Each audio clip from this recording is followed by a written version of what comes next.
Hey, bonjour à tous, mon nom est François Letarte, bienvenue sur ma chaîne JDR-D30, une chaîne consacrée aux jeux de rôle sur table. Et écoute, vie drôliste, je vais répondre à une question de JPM qui m'a lancé ça, une question piège. Écoute, je vais m'essayer. Si je serais le président d'Hasbro, qu'est-ce que je ferais avec Donjons et Dragons?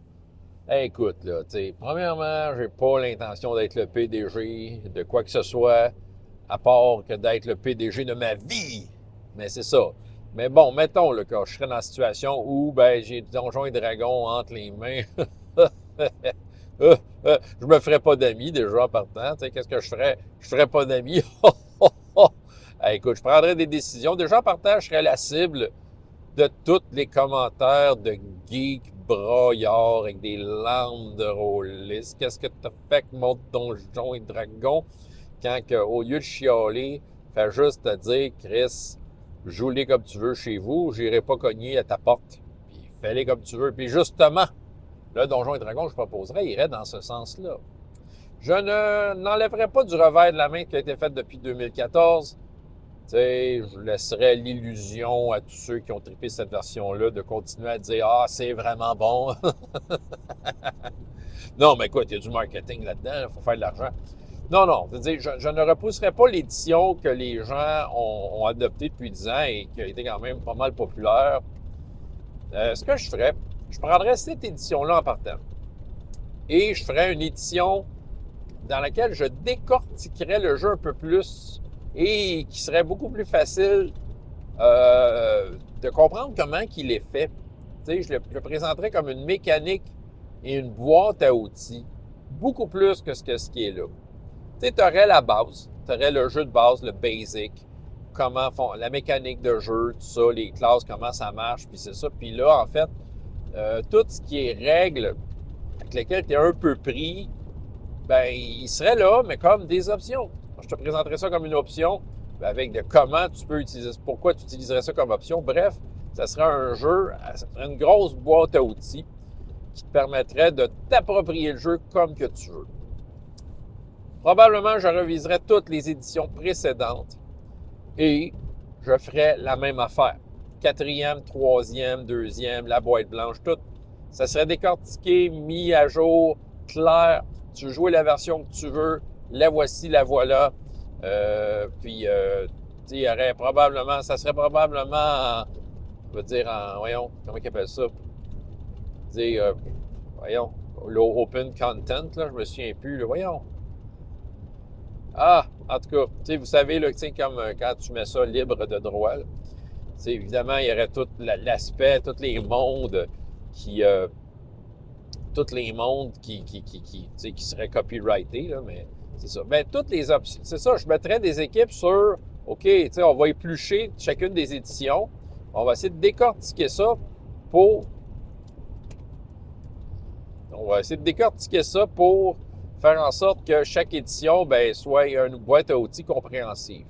Et là, il y aurait un supplément, l'ultime Unarted Arcana, qui ferait en sorte que tu aurais comme un peu des suggestions sur comment mêler des règles d'une édition à l'autre. Et oui, tu sais, Donjons et Dragons serait cette grosse affaire-là, cette énorme affaire-là dans laquelle les gens, ils se l'approprient, OK? Ils s'amusent à se l'approprier.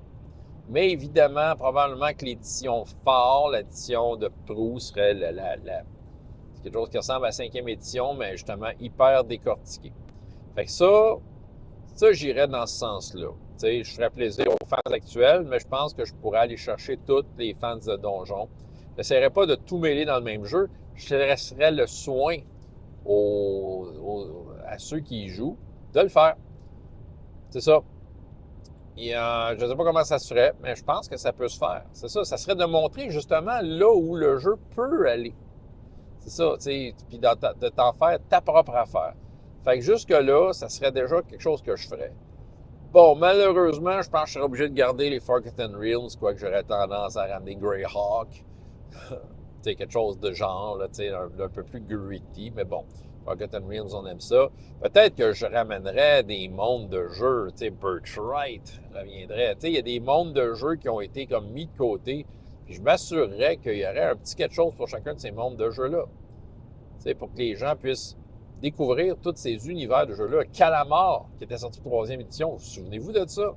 C'était cool. C'est ça. Donc, je m'assurais que ça soit là. Pour ce qui est des aventures, évidemment, faire de l'argent, c'est ça. Fait que là, je prendrais les aventures. Peut-être que c'est déjà de même, mais en même temps, je m'assurais que les aventures soient comme, justement, un gros agenda de l'adversité, de qui est qui, là où ça se passe et tout ça.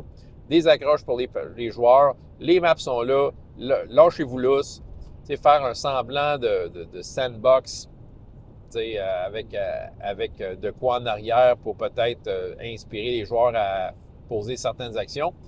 Puis il y aurait dans les annexes de chacune des aventures comment l'adapter pour ton édition préférée. Donc les stats, peut-être certaines considérations. Si tu prends le Strad version pseudo 5e édition, tu as le goût de le jouer avec la boîte blanche de Donjon de 1974, bien il y aurait de quoi. Il y aurait comme du monde qui dirait voici de quelle façon tu peux l'aborder. Et aussi dans les annexes, bien justement, si tu es un meneur de jeu, tu as besoin d'être dirigé un peu dans de quelle façon jouer cette aventure-là. Bien voilà, tu aurais dans les annexes la marche à suivre, dans quel ordre, à quelle page ça se passe. Puis voilà, si tu veux être plus dirigé, il y aurait de quoi pour toi. Fait que ça serait ça. Ça serait de quoi de très, très ouvert. Les outils électroniques, D&D Beyond iraient dans le même sens. D&D Beyond serait une plateforme dans laquelle tu peux y aller dans l'édition que tu veux. Et là, tu as envie d'aller chercher une règle cool, le sort que tu aimes dans la 2e édition, pour l'important à 5e édition, ben tu aurais ce qu'il faut. T'es schlac, tu le changes, tout ça, puis après ça, si c'est débalancé, tu t'arranges avec, c'est ta game après tout. Bref, j'essaierai de transformer le jeu en ce qu'il est actuellement, c'est-à-dire le jeu que tout le monde utilise. Comme je dis, il y aurait quand même une édition phare qui serait là, qui serait probablement l'édition définitive, parce qu'en ouvrant la porte, en transformant le jeu en tout ça, bien là, tout le monde se l'approprierait. Il y aurait des échanges incroyables par rapport à de l'hostilage, mais en même temps, la réponse ultime serait, ben écoute, c'est ta table, t'arranges ça comme tu veux. Je peux te dire ce que j'en pense. C'est toi qui décides. C'est ça. Ça serait le jeu de rôle libre comme un jeu de rôle peut l'être. Hein, c'est utopique.